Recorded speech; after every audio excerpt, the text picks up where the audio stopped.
Hello, my name is Brant Hunt, and my channel is Discerning What is True. Today is the 31st day of October 2023, the last day of the month of October. And I thought I would share some wisdom from Phil as he shared with me as we've been talking basically since about mid-August of this year. And I thought I would these are some quotes from him and what he shared. So I thought I would share this with you. Um, you know, because I think it has a lot of wisdom in what he's sharing about. And this is just basically encountering people who just simply are in this day and age, which is the age of postmodernity, postmodern, meaning we live in an era that basically we want to be entertained, we want to have fun. We're not willing to look underneath the rock and search things out and decide what is important and what is not important. We're not asking the questions of why am I here? Who am I? What is my purpose? Am I here to simply get a job and work at a place for all my life? What I have left, maybe I have some money, maybe I can retire on it, such and such. But did I ever really actually find out who I am? Who am I? You know, did I come from another planet? You see, or what did my parents tell me what was valuable? And did I simply follow what they said, or did I actually pursue something else that may be deeper? So this is a quote from him, August 17th, and this is from Phil Langdon. There will always be little interest in when answers are available. I've noticed over the years how humans behave when it comes to knowing things or not. They are very dismissal, mostly due to the fact that many people make all sorts of claims, folks. This is what people do that always come crashing down. So when someone really does have a claim that is valid, they get the same treatment as if they had nothing to say in the first place. See, people don't have the wisdom to discern what is true and what is not. You see.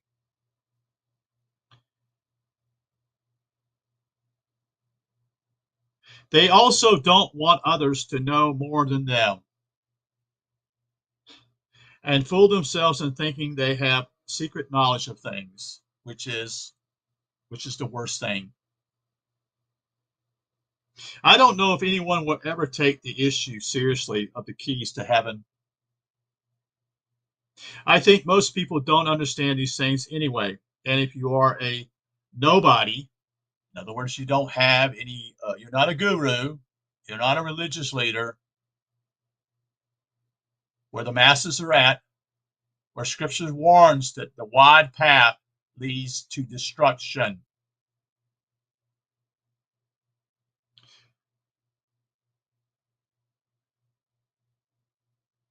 Good luck in convincing anyone of anything. It's a it's a question or not. It's a question or of not worrying about it. Ascension really is for the individual and no one else. Of course, we want to share it since it is the reason we are here, but no one ever listens, it seems. I've stopped talking about it. Thanks for your interest. I love talking about it with anyone who wants to.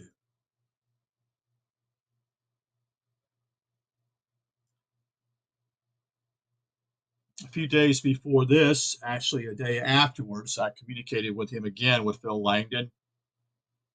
And it says, "Hi, Brant. Many thanks for the explanation. Always good to hear what others think. Funny, I think how different Christian groups play with concepts after they are malleable. Original sin is like the Sophia story, very misunderstood because of the language used, that is, semantics, that makes things sound a certain way. Sophia is to blame for the cosmos, apparently, According to the semantics, she is. How amusing to find out that we are Sophia. When we ascend, on top of that, the word Sophia simply means wisdom. Because that condition, when we ascend, is where the objective and subjective meet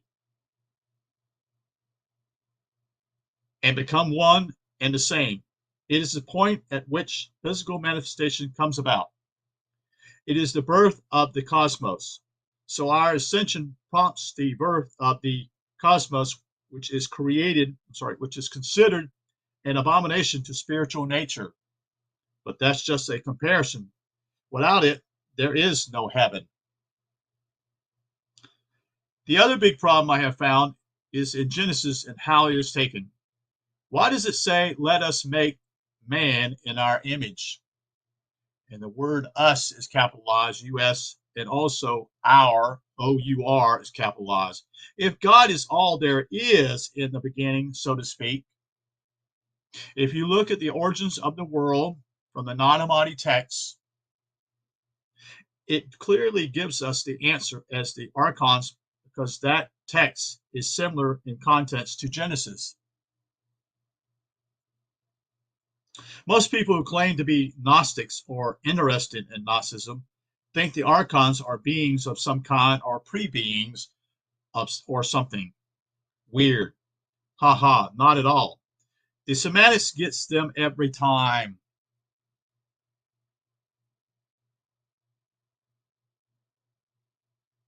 The archons are literally the Hermetic principles, which are archetypes that may be applied at many different levels in reality.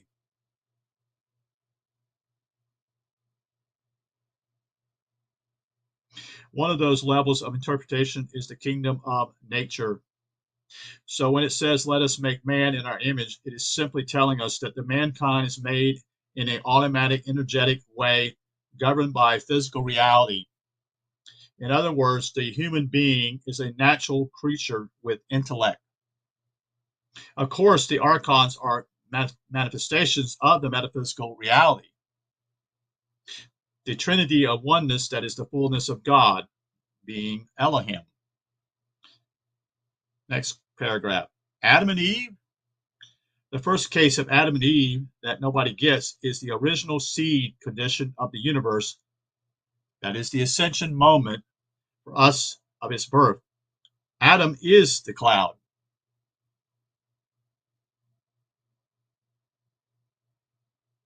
Eve is Sophia. That's us. The serpent that tempts Eve is the right arm of the cloud as it extends towards Eve. The beams from the cloud are also referred to as seraphim, that is, fiery serpents, due to their appearance as long and cylindrical and very, very straight, with a little expansion at the end of each beam that can be interpreted in many ways as a hand or the mouth of a snake. If Eve is tempted, it is saying the universe is going to be produced as if by a wizard from his wand at the end of his right hand, like the cloud. That will produce incarnations for spiritual elevation. It's a story that simply illustrates the nature of cosmic birth and what it entails for its sufferers. That's us again, because we suffer here, all of us. I don't care who you are, you suffer. Part of that is actually, in some ways, simply is pressure put on you. Why are you here? The questions I've asked earlier and have asked repeatedly. Why are you here? What is your purpose? Where do you come from? These are basic questions, and no one even actually even pursues these questions at all. No one. No one. Because they believe, and some pastors told them that they've been born again by saying a little prayer, which really doesn't reveal anything except simply is what I would call a belief system.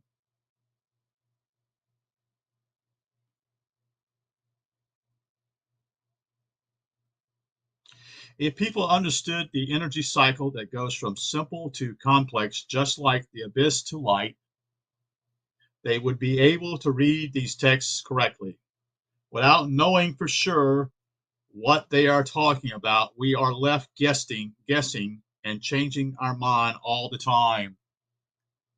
The universe is a light, parentheses, angel, making factory. That's us again. So those are the two comments he's wrote to me in the past. Remember, this was done back in August of this year. So he answered some of my questions.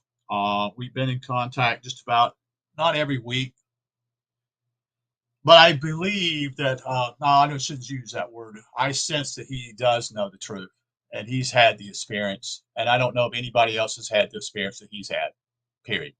That's why I'm in here looking what he's sharing, and also buying books and trying to understand them myself. You see, you have to dig deep. You have to pursue something, even though you're not even really sure what it is. You have to show what I would call to God that you're serious. You ask, you seek, and you knock. It's in Scripture. It's very clear. You ask for it. You ask for truth. You seek it. You pursue it. And you don't believe in all kinds of nonsense that's being propagated today. Everything under the sun is being propagated today. You can believe whatever you want to believe. Who cares? If it's not true, it doesn't mean anything. It doesn't mean squat.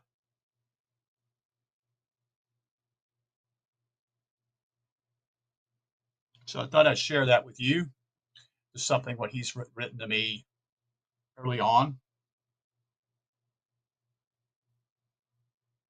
And each time we talk, he's always energetic and wanting to share because he wants to share with someone who is actually wanting to know. You see. And I have questions most of the time with him. They probably seem basic to him, but I know that he will try to answer me in a way that I can understand that what he's sharing with me. So this is the reason why I've been pursuing this.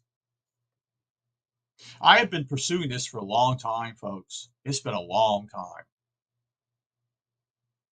Off and on, so to speak. It's been at least over 20 years of my life. After I decided to leave seminary, when I realized that what I was being taught was not the truth. That I could not teach church history because it wasn't truly the truth. And I would be lying to my students. And I would be leading them astray. And I don't want to lead anybody astray, much less myself. Why would I want to lead myself astray and lead others? All for a job? All for some money or recognition? What a joke. What a joke. And yet that's what people do. They do many things in their lives. Everywhere they do harm to people in many ways because they're climbing the ladder of success. But guess what? When you die, you didn't get anything. You didn't learn anything. You'll come back again. That's your free will. You do have free will. You will come here. I don't know how many times. I don't know how many times I've been here. I may have been here 10,000 times. Yet God's goodness or mercy is always upon us.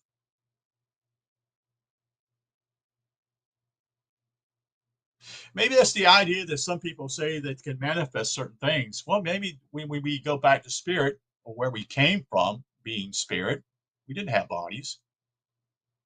We could probably manifest anything we wanted. But that doesn't work here on the 3D planet, does it? It doesn't. It doesn't manifest that way. It doesn't work that way. It's a different particular parameter that takes place here. You got to work for it in some ways. You got to dig for it. You got to pursue it. You got to have that desire deeply within. You got to be very serious about life, not taking it for a joke, you see. And there are people who say, so please, I don't mind coming back here. Well, eventually you will get tired of coming back here many, many, many times. You realize I need to get my act together. So anyway, I wanted to share this with you guys. Again, these are some thoughts that Phil has shared with me early on, which now is approximately a little over 2.5, almost 3 months we've been conversing back and forth. There are others out there, but I don't know if anyone has done what Phil's done at all. No one. I don't know of anyone. People think they've done certain things, but when you begin to ask questions, it's still another belief system. They haven't realized there's two keys to the kingdom. Most think there's just one key, but there are two. The Catholic Church shows that to you very clearly. There's a gold key and there's a silver key. And some people have what they call a event in their lives that takes place maybe a day, maybe 2 days, and the bliss is over with. So they didn't do the whole thing. They've been basically fooled that there's something happened to them, and it has, but it wasn't a complete circle. It was just part of it, but not completed. The Catholics and others have given you symbols, but most of us don't know what those symbols are. It's a lot of times right in your face, and yet people don't see it.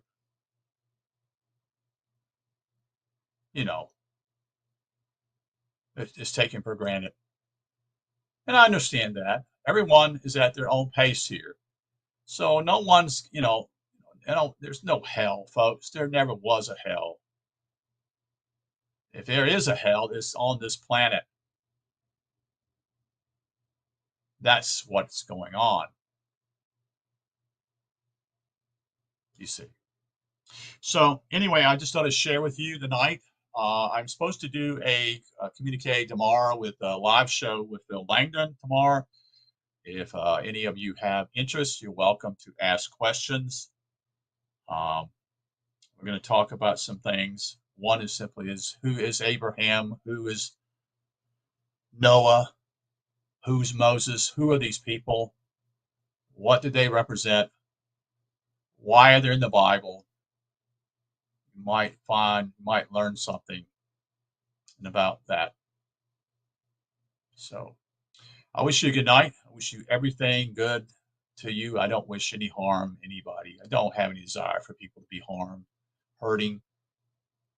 But I am direct because truth is direct. It has to be. Someone's got to say something. You just can't sit back and allow to say hey, everything's okay when you know deep down in your heart it isn't okay and you know it, but you really don't know what to do about it, or you simply pass it on. And that's fine. That's fine. That's your choice. There's no condemnation here. So I'm seeking out those who want to know the truth. I want to see others have interest in this. And we have a great platform now. You can communicate on the internet anywhere around the world just about. Not all of it, but you can communicate more than you ever would in the past. Interesting, isn't it? So, well, anyway, I just thought I'd just say hello to you guys and wish you a good night. And thought I'd share a little bit of wisdom with you also from Phil. Take care and have a good night. We'll talk to you soon.